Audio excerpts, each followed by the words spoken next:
What's happening, pal? I am Mark Goodwin, and this is my What's Happening, Pal podcast, where I talk to the movers and the shakers, the persons of interest in our pal community.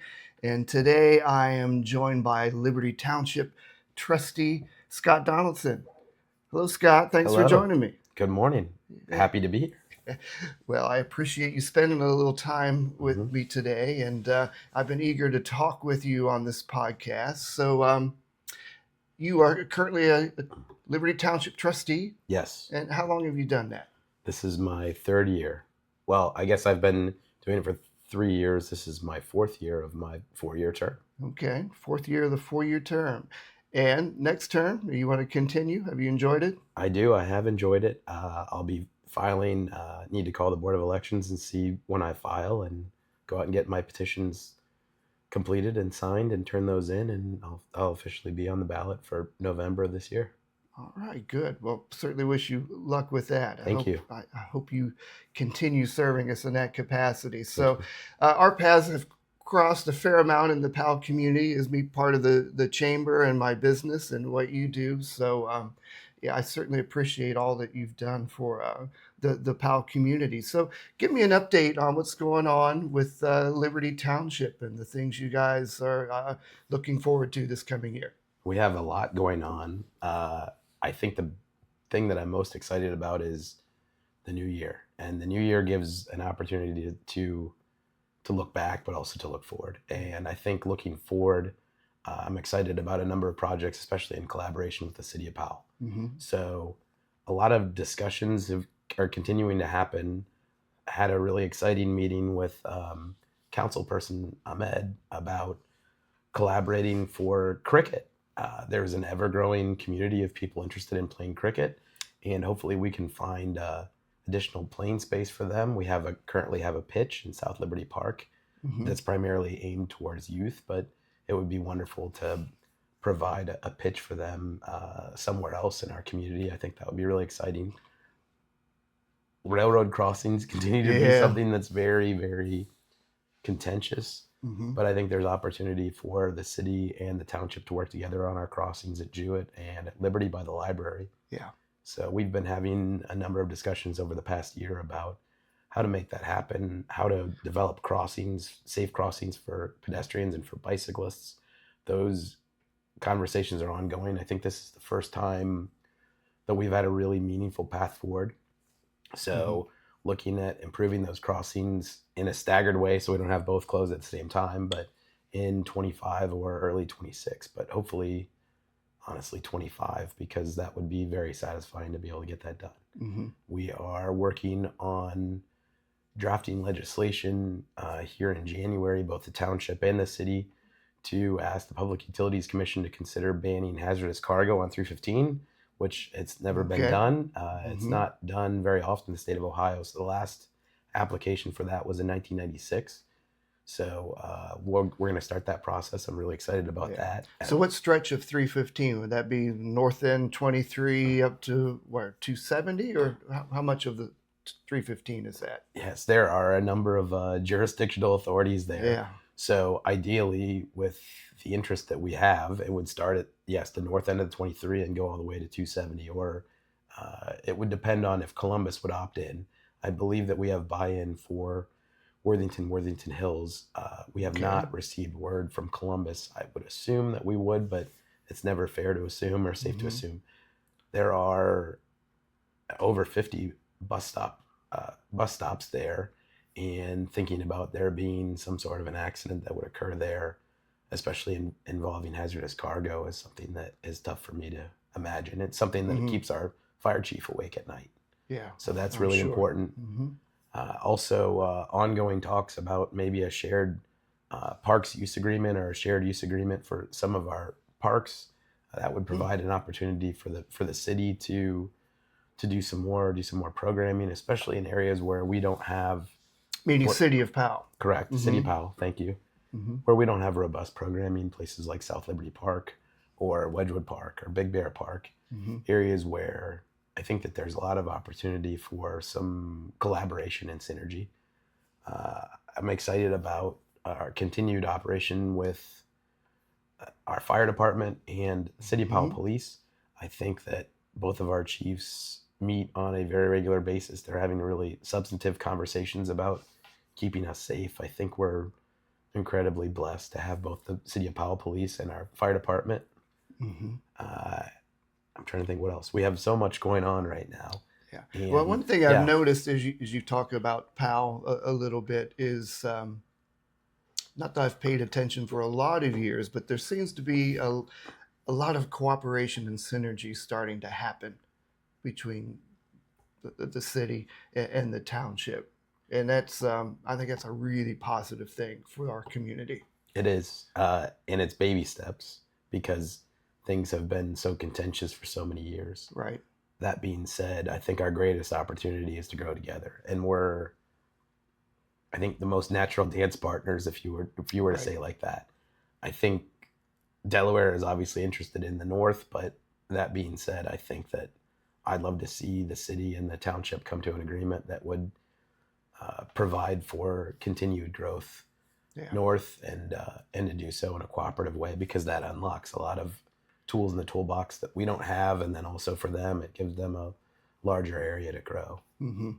Yeah, no, agreed. And I've kind of been an outside observer of that. I certainly don't know all the ins and outs, but it seems like a move in a very positive direction for us. And I certainly appreciate the part that you've been playing in that. Thank you. Yeah, absolutely. So, what else?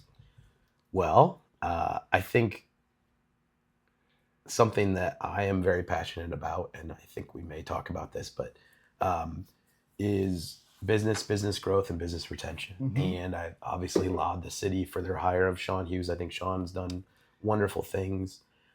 I would hope that we, as a township, can work with Sean to help improve and support our business community. I think we're seeing some turnover here that may be delayed from COVID-19 Hmm. or some other factors, but I hope that we can work together with what I consider to be a very active and very proactive chamber and Powell CIC to make Yeah, a lot of things happen here in 2025. yeah, agreed. Sean is a great addition to Powell, and I know he shares a similar viewpoint as you. So I look forward to seeing what is coming. He's so busy. Yes, He's got a lot of irons in the fire, and it's exciting. Yeah, there's a because there's lot of lot coming to Powell, I believe. when you come in and you establish a new department and a new role and get something completely off the ground from scratch. Hmm. He has a tremendous undertaking, and his experience, certainly in Delaware, I think has really been Yeah, beneficial, obviously, because I feel like right. he knows a lot of people.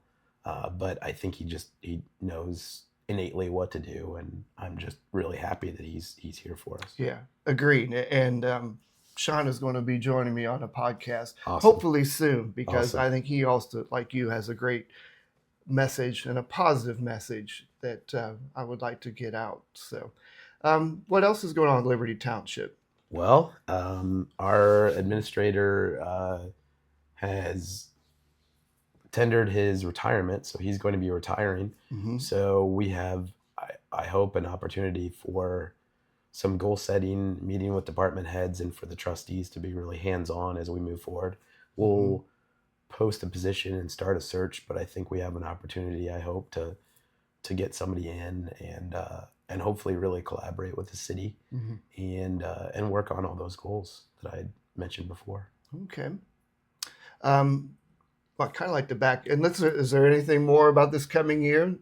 Oh, there's so much more, but there's probably not enough time on the podcast to talk about it. Well, I wanted to talk just a little bit more about you personally, if that's all Sure. right, and back up a little bit because I think your story is pretty interesting. I know you're a Central Ohio guy, right? Or it's Yes. Olentangy High School, Otterbein, Close. close. St. Charles. Ohio I Wesleyan. went I'm to St. sorry, St. Charles Charles, Ohio and then Ohio Wesleyan. Wesleyan. Right, So Ohio yeah, Wesleyan. but my family Gotcha. moved here. My parents moved here in 1999, Hmm. and my youngest brother did graduate from Olentangy, but my father was a very big believer in single sex education, which I Okay. fought tooth and nail. But I'm very happy that I went to St. Hmm. Charles, met a lot of really cool people, and Hmm. I'm grateful that I went there. And then my father was a professor at Ohio Wesleyan, and so when I was during my campus tours, it just felt very, very familiar, very comfortable, and their scholarship package was very Mm-hmm. helpful. Unfortunately, my father did not work there at the time that I went there, so I did have to take out some loans as they raised tuition and whatnot Sure. over a period of time. But to graduate from a liberal arts school and have 10,000 or less in student loan debt is phenomenal. It's Yeah, that's something I think people fantastic. would feel very, Mm-hmm. very grateful to have. So, and then went to Ohio State for graduate school after that, Mm-hmm. which my mother was a professor at Ohio State for many years, so I did get half tuition there as well. So grateful to be able to leverage those opportunities. But Yeah. then went and followed my wife to Florida, where she went to medical school Mm-hmm. and started as a financial advisor, and worked as a financial advisor until down in South Florida during a boom time, we'll just say. Mm-hmm. And My mother was diagnosed with cancer in 2007, so my wife and I moved back and moved in with her and took care of her. She's in remission. She's been in remission Mm-hmm. since '07, and so we're grateful for that. But worked for a bank, and in '09, they eliminated my position. They eliminated my department, and I was laid off. And so I took it as an opportunity to, after some grieving, Yeah. start a business, which you're referring to. Mm-hmm. So my associate pastor worked part-time at Tree of Life Christian Bookstore, Mm-hmm. and students from Indiana Wesleyan, which we lived in Marion, Indiana at the time, were coming in and wanting to sell their textbooks, and the Christian bookstore wasn't interested in buying them. And my associate pastor, who became my business partner, said, I think there's a market to this. So he said, I don't have any money or any credit. Would you be interested in going in with me and starting to buy some of these books back locally? So we did that, and just started in my garage and buying textbooks back from Indiana Wesleyan students. And then we thought, well, if we have these relationships now with these wholesalers that are buying them from us, what else do they want? And so monthly they would provide a list that said, So before you started buying the books, mm-hmm. did you have these relationships set up with those wholesalers already, so that I'm buying this book and I know I'm going to turn around and sell it, or how did that come about? It came about from us trying to figure out where to sell these books beyond just going on Amazon and listing them ourselves. Mm-hmm. So we figured out that the large wholesalers could write us a check and would pay us a commission for doing what we were doing. So we didn't have to go through the process of taking pictures and looking at whatnot, and we could just sell them to them. They could write us a check and we could immediately buy more. And so you immediately got pretty efficient.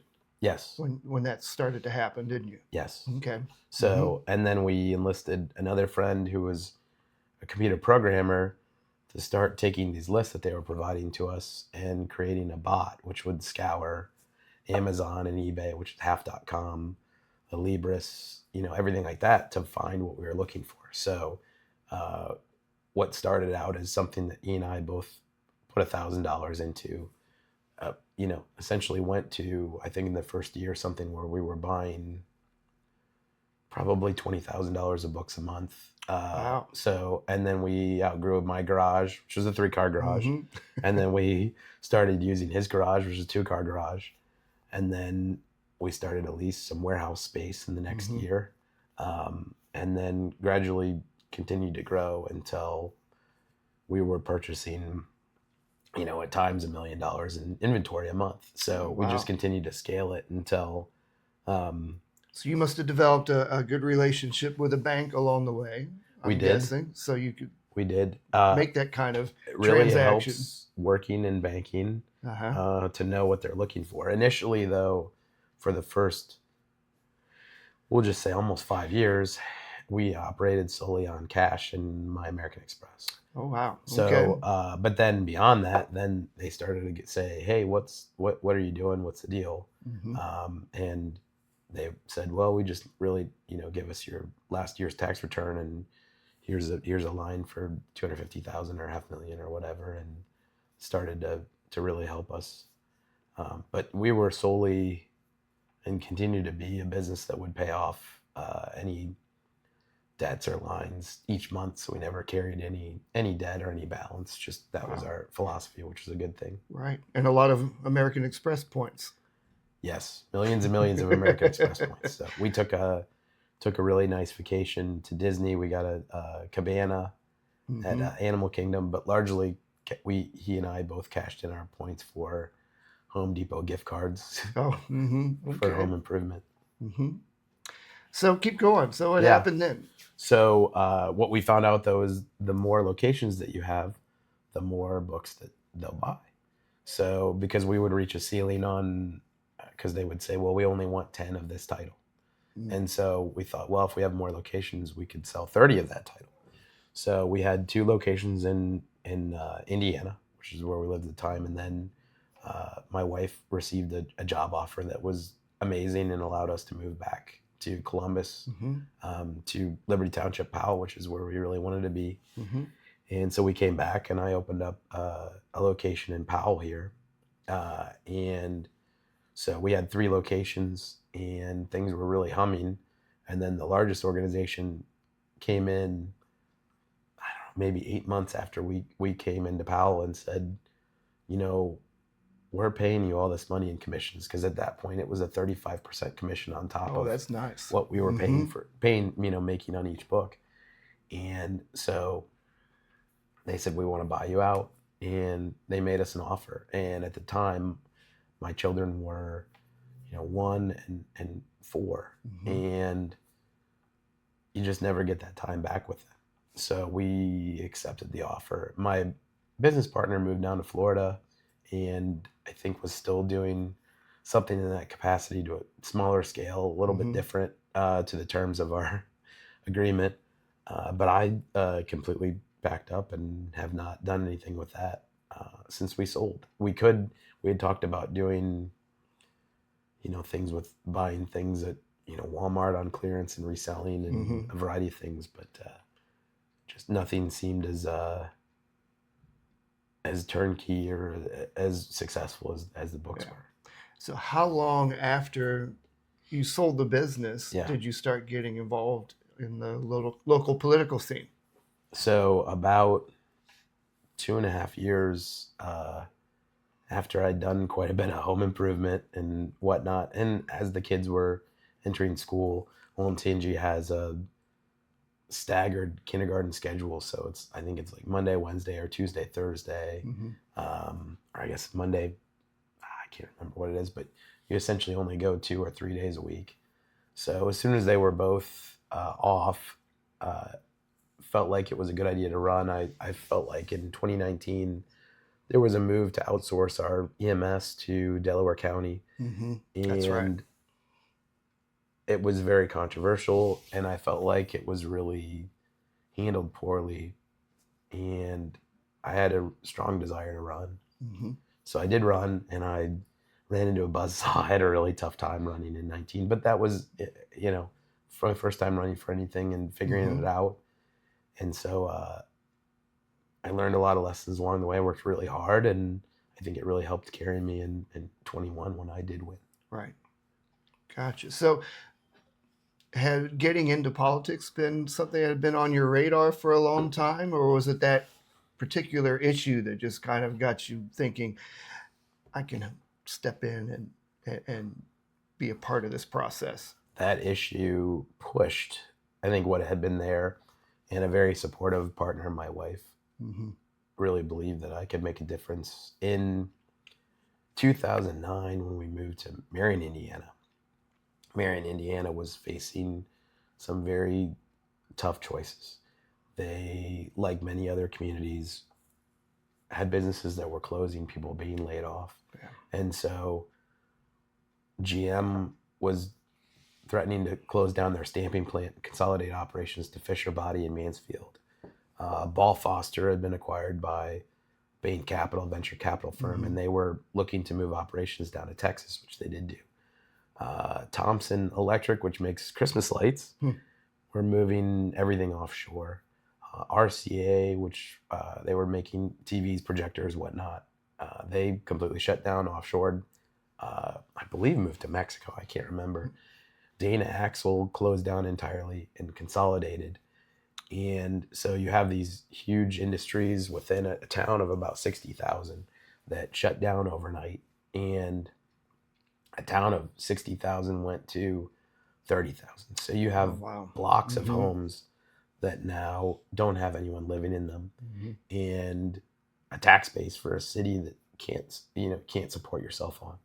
And so the mayor, who interestingly enough was a former Olympic figure skater, won a bronze medal, very interesting guy, but was one of our neighbors, down the street where we moved in. He came and said, "Hey, you have financial and banking experience. Would you serve on a board? We are creating a redevelopment commission, and we want to try to save as much of the town as we can." And so we offered an incentive package to GM. We offered them a very aggressive tax abatement to stay, and they did stay, which unfortunately, much to the demise of Fisher Body in Mansfield, they trucked over the stamping operation from Fisher Body over to Marion, and it still exists in Marion today. Mm-hmm. And my wife's uncle, who lived across the street, started flying the mayor and other people over to Dollar General's headquarters. They brought in a distribution area there, aggressively went after some other business. We opened up an ethanol production plant because there's a lot of corn production around the area.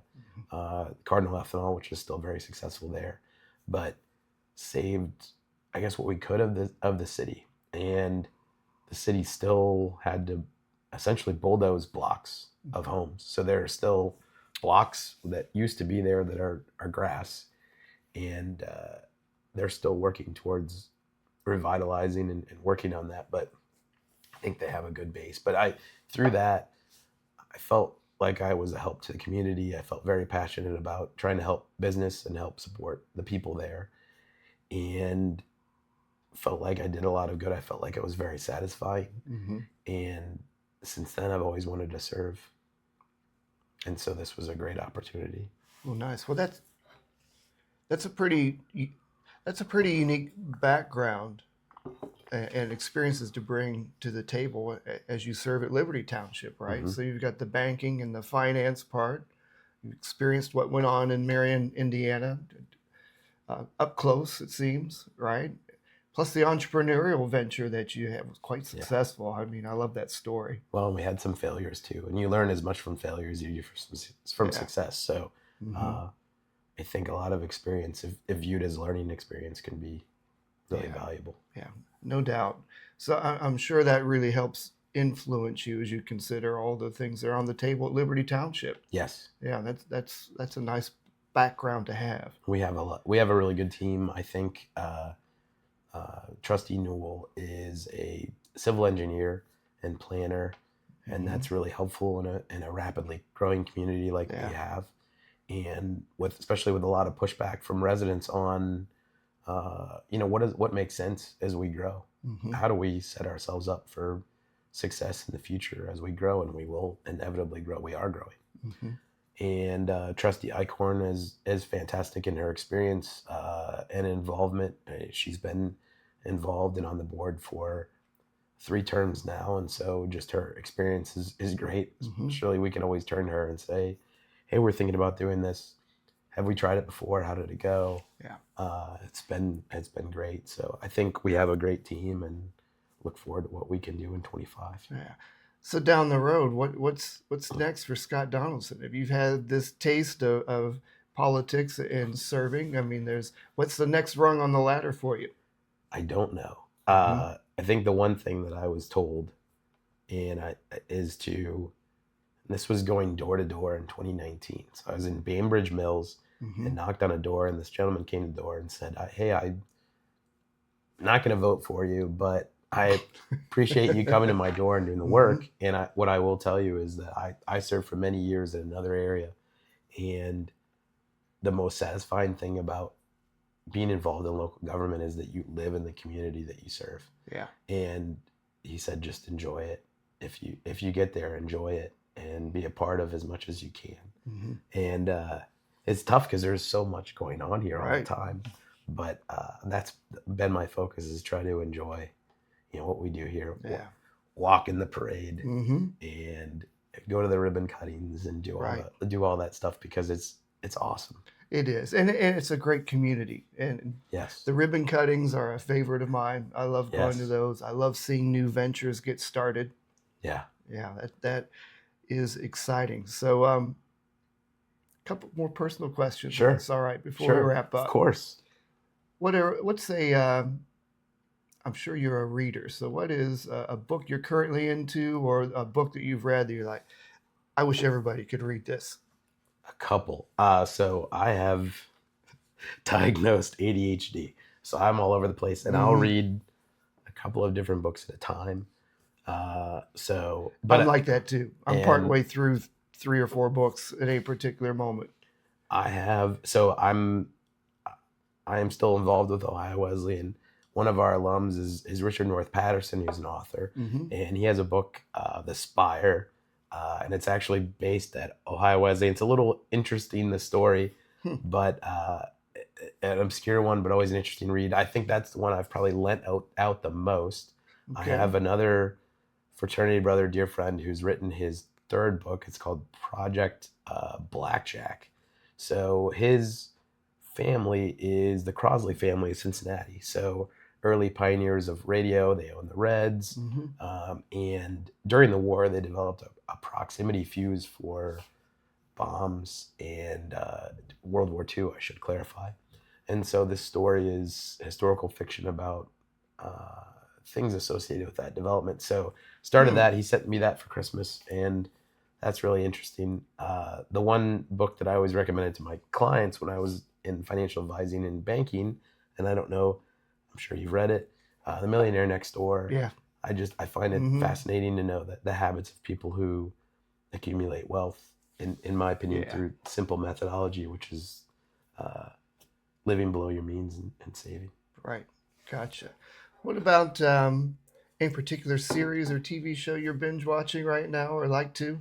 So with graduate school, with development of business, Mm-hmm. with everything that's going on, I haven't had a lot of chance to watch a lot of TV. So I have now, with all these wonderful streaming services, Right. the opportunity to go back and watch things that I never watched at all. Mm-hmm. So I started watching House over the Okay. break. Yeah. So, which my wife says is too much like work. She will not watch it with me. Hugh Laurie. Mm-hmm. Yes, Hugh Laurie. So that's been an interesting watch. And then Landman, which I don't know if, so Taylor Sheridan, Is Billy Bob Thornton in that one? Billy Bob Okay. Thornton. I haven't watched it yet. The But oil and gas industry. I think my fear is that we have some characters where it may quickly jump the shark a little bit, like Kelly Riley did on Yellowstone. We'll see.